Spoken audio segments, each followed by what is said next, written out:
This is the Mind Body Detox Podcast, where we discuss all things integrative health and wellness, interviewing folks from all over the world, sharing insights and wisdom for how to live a healthier life in mind, body, and spirit. Welcome back, everyone, to the Mind Body Detox Podcast. I'm your host, Mind Body Medium, Kara Lovehart. And in our Energy Masteries podcast series, we're talking about the energy centers. And the last two episodes, we covered the heart center, our sense of beingness, our love, the solar plexus, our doing, the action-oriented behavior of expressing our essence, that is love through doing action. And now we're going to talk about the throat center.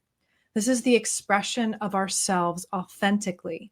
So when we're coming from this heart space and we're in the act of doing, that's when we automatically move into how we're showing up in the world in the expression aspect of our truth. This is the authentic nature of who we are. Authentically expressing ourselves doesn't mean that we don't have different roles in different positions of our lives. So how we show up authentically as a partner, as a parent, or at our work or with strangers may be slightly different because there are different ways that are socially, culturally appropriate to show up in those ways that help other people feel comfortable, but we still have an authentic expression of who we are in those different roles. And authentically, when we feel this love and compassion and acceptance for ourselves, and this confidence in moving that forward into the world in what we do, the expression of our nature can show up with the ability to show others through our speech, through our word, through the way that we carry our body, that's a form of expression, through our facial expressions, through the tone and the timbre of our voice, the volume of our voice, and any aspect of expressing ourselves, whether it's in writing, whether it's recording, whether it's talk, or it's just, maybe pantomiming, any expression of ourselves, it not only being able to be heard, to be received and understood, but also we, on the other hand, are also able to understand, hear, and input information from the world, from the outside world into us. We're able to hear ourselves and also to hear and listen to others. So I think that when I see this particular center out of balance, normally it's usually around fear. Fear is the number one thing that puts everything in our entire system goes haywire if we get into a sense of fear. And I think that fear could show up as social anxiety, not knowing how to express ourselves authentically to someone, especially around hard or challenging conversations. How do we remain calm and centered in a loving space with expressing ourselves? And also, what method of communication is appropriate for expressing ourselves to another? Also, we want to look at, are we able to listen to ourselves and hear our authentic voice? The authentic part of ourselves that isn't afraid. And that's where self-inquiry and inner space, having this space that you can be with yourself, that you're not worried about what other people are thinking or yourself. You're not judging yourself, right? We're coming from this heart-centered space. We can then really listen to our inner voice, that inner monologue, that inner guidance that might be telling us something. And I think that listening as an expression of the throat center is not always talked about. I think we always have this notion, if you've studied the energy system, people talk more about expressing yourself, that I want to fully express my truth, and that if we're not, our throat center is blocked. Now, granted that when this energy center is out of balance, we do potentially see issues showing up in the throat center. Could be thyroid issues, sore throats, hoarseness of throat, trouble swallowing, jaw tension, grinding the teeth or clenching the jaw, maybe when we're holding back expressions, or if we are mentally stressed and ruminating with an inner dialogue that is contributing to us clenching our jaw. We can also have neck pain or even teeth or dental problems. The ears are also involved as well too. So it's kind of this whole area around below the nose. The nose and throat are associated too, but more so we're looking at the ears, the teeth, the jaw, the throat. The lips and the tongue are also associated. And I find that when I work with individuals that have an imbalance in the center, they tend to have issues with this area in some way, shape, or form. And that could be, again, the inability to express oneself, or even the overexpression or inauthentic expression, lies, deception, not being completely honest, not knowing how to be succinct when expressing the self or using the words that are heard and understood.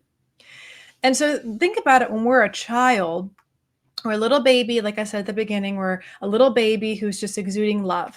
That's just who we are. And then we move into this doing stage of being a child. Doing, we're crawling around, we're doing things, right? And that's when we can get into the terrible twos where we get more frustrated if we are, or what we're trying to do isn't working, right? And that's something that happens along even as an adult, right? That's when we talked about the solar plexus gets out of balance. We feel angry. We're not able to let go. We want to control something. We don't feel in control. But as we mature and we age, we understand the energy body. We understand this heart center at first, right? Like we talked about in the last couple episodes. And we move into the space of doing. The expression part comes next. And that's where we as a child, we are expressing ourselves with not really understanding how to. It's just more it's an impact from our primal state. So we cry when we need something, and that's our main form of communication until our parents teach us how to communicate. And I think that because as human beings, we have many different languages throughout our world, and we have different cultural norms as far as social greetings. Shaking hands maybe isn't appropriate in a specific type of culture. And we have different social cultural norms when it comes to what we don't share. And that is really interesting because our culture in America is all about sharing everything we think, everything we want to express, this freedom of speech. And I find that really a sacred space. You know, we really do have this opportunity to express ourselves. And one of the things that I noticed, though, is when we have imbalances anywhere else in the body, mentally, emotionally, physically, and again, they're all tied together, the expression comes out maybe still in a distorted way. If we are trying to express something with this sense of anger and frustration about we're out of control, we want to fix it, we're not able to make it better, that expression can sometimes cause disruption and cause destruction. If we have this heart center in mind, this sense of compassion and love, and this sense of I'm supposed to do something about this injustice, this mistruth, because the throat center is about truth, something in the world that I see, or something within the world that's corruption or not in integrity. This is where we feel called to speak out. And I think there are skillful applications of speaking out and creating change. And then there are unskillful ones. Now, either way, we learn along the way.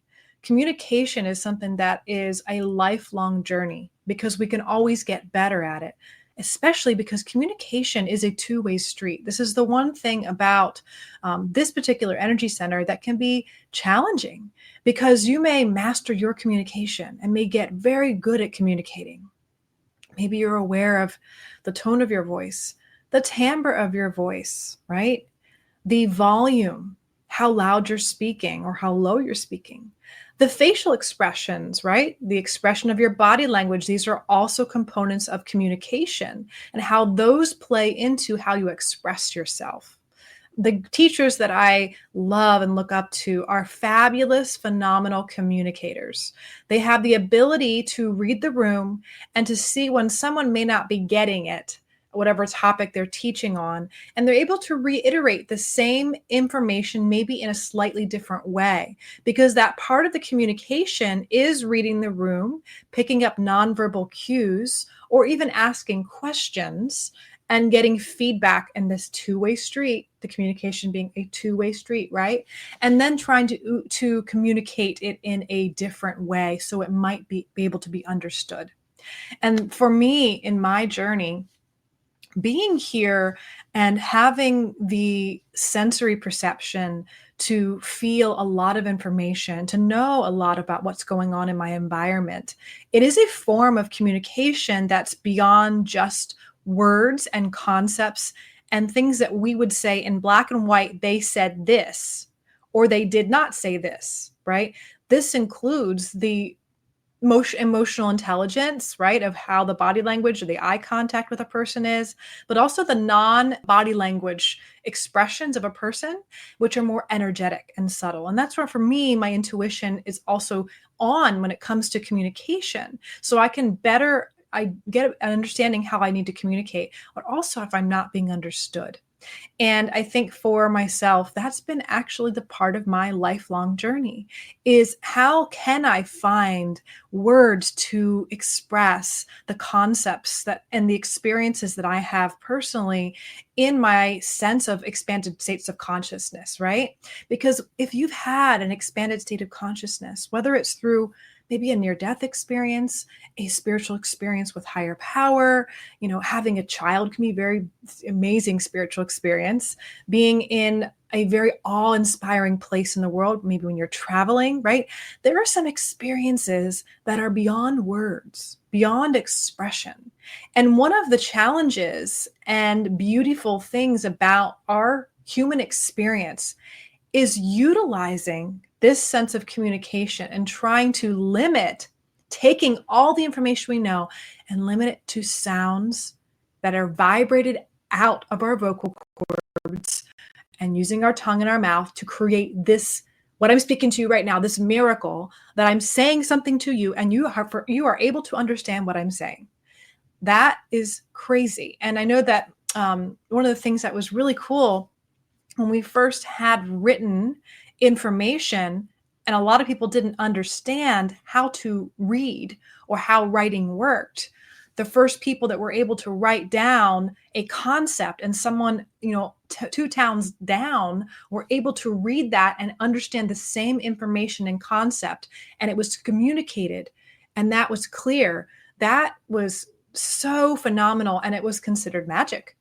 So what we're doing with our voice is magic. We are communicating concepts because, animals do this too, but and some animals' communication system are very complex, like whales and dolphins. But we have this ability, even beyond where we live in the world, to communicate in a way that can be understood. I was at the grocery store today and I was thinking how fabulous it is that I am in a place, and any animal on earth, any species of animal, if you take birds or if you take deer or whatever from different areas and put them all in one place, they're not going to be able to necessarily function in that place. They're functioning best in their environment where they live, in the woods or in the beach or whatever their home is. And for us, we're in being in this grocery store, people pushing their carts through the aisles, looking around. It's fabulous that we know, for the most part, that going into the grocery store, because we can communicate with words, maybe to the grocer what we need on that top shelf, or someone that passes us in the store and we almost run them in with the cart. Oh, I'm sorry. Not just with our body language, but our words, compassion and love and that kind of stuff can emulate through us. We can go to the grocery store and for the most part feel safe. Not that it can't be overwhelming on busy days, and especially people who are sensitive, but we can go to a place and communicate and be able to intertwine different cultures, people from all over the world. I had many different religious backgrounds, socioeconomic status from quote unquote different tribes, like are in one location getting food. Now, in tribal days, that would not happen. If you're on our turf trying to get our food and we can't talk to you because we have different languages, we're going to fight, or we're going to, something's going to happen. And so I think that the power of language and the power of our expression, especially in this day and age, is really important. But I don't think we know our power. We don't know our power because we don't know how powerful our words are. The inner monologue, what we believe and what we tell ourselves about the world, what we think to be true. That is a huge limitation. And even for myself, my own work, and my own journey, as I continue to unravel what I believe and what I tell myself and tell the world, it's always evolving and growing. And the more that I find truth for what truth means to me and expand this, it's like it completely changes my reality. And especially when we feel stuck and we feel that we're not moving in a place where we want to be, I always talk to people first about, where is your truth? If you had all the money, resources, love, support, and energy you needed to do anything in the world, what would you be doing? And that's usually, from someone's heart space. They don't feel afraid. They say, okay, yeah, if I had that and I had the confidence to do it, what would I be expressing? What would I be doing? And that question is, I would say one thing that people usually do say is, I travel the world. And I say, okay, what would you do after you travel the world? Like, if they were not restricted and they got all the things out that they wanted to do forever, then what would you do, right? Then what would you be doing? And usually it relates to, I would be doing this, but I'm scared to be seen, or I'm scared to ask for that raise, or I'm afraid to express myself because maybe I'm a latent poet or a writer, or I don't know how to tell my partner how I feel, or my child, or express myself and speak up in a meeting, or I don't feel heard. I am always expressing myself, but it seems like people around me never understand me. So there are a lot of different ways that it can show up. And I think fear of speaking up, social anxiety, dishonesty, and difficulty expressing thoughts, that's really more what we see as a generalization. So let's talk about the mind-body connection here with the throat center and the body. So we see in psychoneuroimmunology that suppressing our emotions and our feelings and failing to express them can actually lead to stress-related illnesses. This can, of course, impact our overall health and our immune system. I've seen a lot of individuals, most specifically women, that don't express themselves, that push down their emotions, they try to stay strong, that are overwhelmed. And of course, overwhelm and stress affects the immune system in general. But this not expressing the self, not feeling confident doing it, not knowing how to authentically express, because there's a certain way you're supposed to be. And this happens with men too, but there's a lot more thyroid issues in women. We've been suppressed vocally from speaking up and sharing what we think is, what we think in general for a long, long time. And this has been passed down to us through our parents, so if you're someone that is a woman right now, that you have a lot of this genetically, ancestrally, that you have this need to maybe speak up or find your voice. And I think it's a beautiful time for women, and I think a beautiful time for our country, for speaking up in general. But again, I think that if we come from a place that is not centered, we're not going to be able to hear others. We're not going to be able to hear other points of view and perspectives. And that's going to already affect our communication. Remember, communication is a two-way street. So no matter how many classes you take or trainings on communication, if you're speaking to someone who is in a fight, flight, fawn, or freeze, or so just say a trauma response or a chronic stress response, what we see that happens is the brain is not going to function as properly or as effectively as it could when it communicates, when we communicate. This is where you get that scrambly brain when somebody comes up to you and says something out of the blue that you did not expect, that maybe makes your blood pump a little bit. And then you're like, what do I say? Like, you're triggered, or you're upset, or you're heightened in some capacity.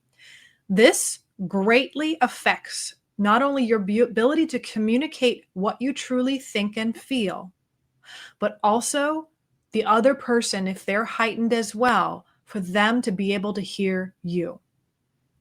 So think back on these first two centers we talked about: love, compassion, peace, the sense of being and your essence of who you are, and emulating that into the world. That automatically calms people. They feel your love, your compassion, your non-judgment.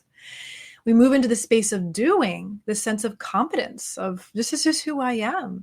And not, this is just who I am, trying to defend the self, because that's the ego identity, not really feeling confident. And we are seeing a lot of that, because if you're having changes in your worldview, or changes in the world are happening, we're trying to defend something, defend our truth, defend our point of view, our perspective. That's when you're going to see a lot of anger, and sometimes righteous anger, right? But anger coming up from the solar plexus to be expressed, fight words, these words that are used to battle instead of find negotiation, find common ground, to communicate what we think and what we feel. Because really what we're needing is we need to feel heard and seen. This is what we're really trying to get at when we're trying to express our point of view. Now, sometimes we want other people to believe or see, or we want to evangelize or get people to be on our side and influence people to come to whatever perspective or philosophy or belief that we have. And that's the beauty of the throat center, because it's used to move people. In its skillful sense, it's used to influence. In its unskillful sense, it's used to manipulate, lie, be dishonest. And this is where we see a lot of that happening in the world. I think if we were going to talk about the rising up of what's happening like in our collective, is we're trying to find a way that we can express ourselves. We have been feeling that there's dishonesty and distruth, corruption, lack of integrity, which is all this throat center for so long, that we're here, we're rising up. And we need to sometimes use anger because it can be a catalyst to change, right? But sometimes anger can be destructive. And if we understand that when we are wanting to get our point across, we want to make sure that we're communicating at the right time, tone of voice, timbre. Are we in a space of heart coherence so we can more easily influence, if influence is what we're intending to do, and influence from a place of truth and honesty? Because we're never here to manipulate someone else when we have an idea we want to express. If we are truly believing what that belief or that truth is for ourselves, we're coming from this heart space, compassion, heart coherence. We feel this call, this divine confidence to do something about it and to express it. You're more likely going to be heard, because you're not trying to convince someone necessarily. You're just trying to emulate and express a point. Because if you're that confident in your belief, who you are, what you believe to be true, and you're not threatened by anyone else around you and what they could change or their beliefs could potentially make your whole worldview collapse. If you're open and curious to the actual truth, right? You're open and you're okay with new information that comes in that may change your mind. That is the expression of this peace and balance that is really helpful at this time. It's helpful because you can then have conversations to the best of your ability, because since communication is a two-way street, the other party, if they're in a fight mode or a flight mode or they're in a stress space, they may not be able to hear you, and they may be loud. They may talk at you with stress. Their voice may change. And in that circumstance, it's a really great opportunity for you to listen and to see really what's going on is this person wants to be heard. They desperately want to be heard. And sometimes they want to manipulate and control and make you follow what they're saying or change your beliefs about what it is because of whatever's going on with them.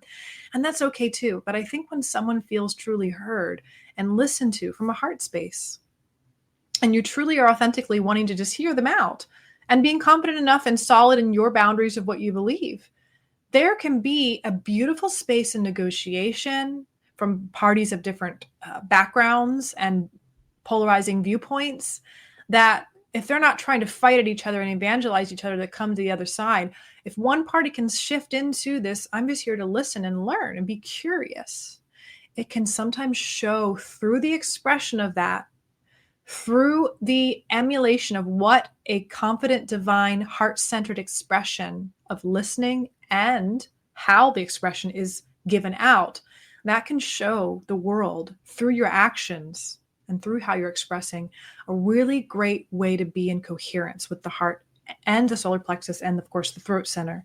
And I think if we can do that for the loved ones around us who are going through a lot of stress, who want to be heard and seen and felt that they're heard and seen, if we can listen to ourselves, listening to our intuition, how do I need to communicate this so they can hear me? How do I need to listen to my intuition of what to do? How do I need to speak up here? Maybe I need to learn to be more succinct with what I'm expressing.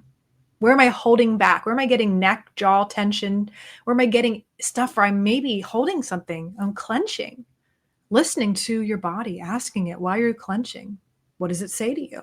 What does it say back? Am I being in integrity? Am I speaking from a place of authenticity? Or am I lying or manipulating or being, telling white lies because I don't believe that someone will hear me? I won't believe I'll get my way if I tell the truth, or whatever it is. I don't have this sense of confidence in who I am that I have to tell something that's not completely, true. It's maybe slightly false, or, to the degree of manipulation that's out there, completely lying, and completely influencing people. And I think that's why we love influential, confident, heart-centered teachers and people who are personal empowerment people or coaches or public speakers. We love the conviction because that's what we're looking for. But remember that the conviction that that person carries is just a catalyst for your own conviction. And your conviction doesn't have to be fiery and powerful. You may not be a fiery person, but your conviction in knowing who you are. Maybe you're a soft, watery person, knowing I'm a soft, watery, nurturing, caring person. And I know that's who I am. And I stand in that. I express that. I be that, and I do that, and I express that with my voice. And you can tell that a lot about someone how they speak. You can tell if they're very intellectual and they might only talk with one particular tone, or it might be very monotonous in the way that they're speaking. Or if someone is very in a spiritual kind of altered state, or if they're maybe really connected in to inspiration, they feel inspired. They may really talk with a higher, lighter, softer tone, and just like, oh, and they're coming from this heart space. They're feeling so connected to God or source or the nature that's inspired them today, right? They may be expressing that, but that doesn't show you that they're, in that expression of themselves, that they're also grounded, right? Someone who's grounded may say, this is really more matter of fact. They might have more of a tone or a timbre that is much more strong and matter of fact and solid. The solid, grounded, reliable, dependable person that you want to have in your life might talk like that. Right. But if someone is, well, I don't really know. And I wasn't really there on time. And like, I really just can't keep track of time. Like, there is an air quality to that voice, and there is an air quality to the expression. And a lot of times there's an airy quality to that personality, that person's authentic expression. There's nothing wrong with someone not being on time. You need those personalities that are creative. They're the thinkers. They come up with these ideas. They're really good at talking and opening people up. And they're good at, multitasking sometimes. So I could go into a whole nother episode on the different voices that we carry, but it's really, really interesting. You can tell so much about a person by listening to their voice, and you can tell about you by listening to your voice, where you're at, watching your voice change or waver or shake when you're not feeling confident. So our inner story, our inner monologue, the words we're saying to ourselves, that will continue to create our reality. And so if you are someone that wants to shift this, if you're experiencing issues in your throat center, thyroid, teeth, jaw, tongue, mouth, neck, that area, it's time to potentially take a listen. Take a listen. What's going on? And once you listen, then you have this ability to see, how can I express? What needs to change in my expression? Am I not being honest with myself or others? Do I need to be in more integrity here? Or how do I express myself really truly without, having to be a people pleaser and sugarcoat things, because that's not truly what I really feel. So when we're holding back our expression in any way, anything, that potentially over time can create these imbalances. So in general, I think that if you keep in mind that chronic suppression of this self-expression, it can be increased stress. But it can adversely affect the immune system and overall health, okay? Because that, to me, when we have the ability to put words to something, even if we express it to ourselves in a journal, right? We have this space where we can put it down and put words to concepts of how we're feeling. We can get it out. We can call it out. It's interesting when we're calling out a pattern, we're calling out even in working with the spirits, you call out a spirit to get out of your home. When people are working with a pattern, they want to label it. When you're working with a counselor and they need to work with releasing a memory or going into a memory that's happened from your childhood, calling it out, labeling it, reliving it sometimes is necessary. And if you can put words and emotions to something you didn't understand at the time, you can really take it in a place where you feel that something that has been alive in you emotionally that hasn't been able to be expressed, not just expressed through your voice, or maybe your journal, but through your body, maybe expressing it of a sadness or the way that your body's, your posture changes. Those things are all expression. So keep in mind and keep a sense on how your body moves, how your facial expression is, how your voice, your timbre, and others, all the forms of expression, all the words that are used. And keep that in mind when you're looking with balancing this center. So in conclusion, this one I think is one we want to keep an eye on in our lives right now and watch it in the world. Watch other people and come from a perspective of we're all just trying to feel safe enough to express our truth, to believe in our truth, and to believe in our purpose, and to express it in a way that's seen and heard, and that we can have whatever it is that we have to offer the world be delivered, received. And if we can understand that with compassion, we can see where a lot of these spinning our wheels or people getting frustrated or miscommunications happen in relationships with colleagues, with friends, family, that it's just, we really just want to be seen and heard and accepted.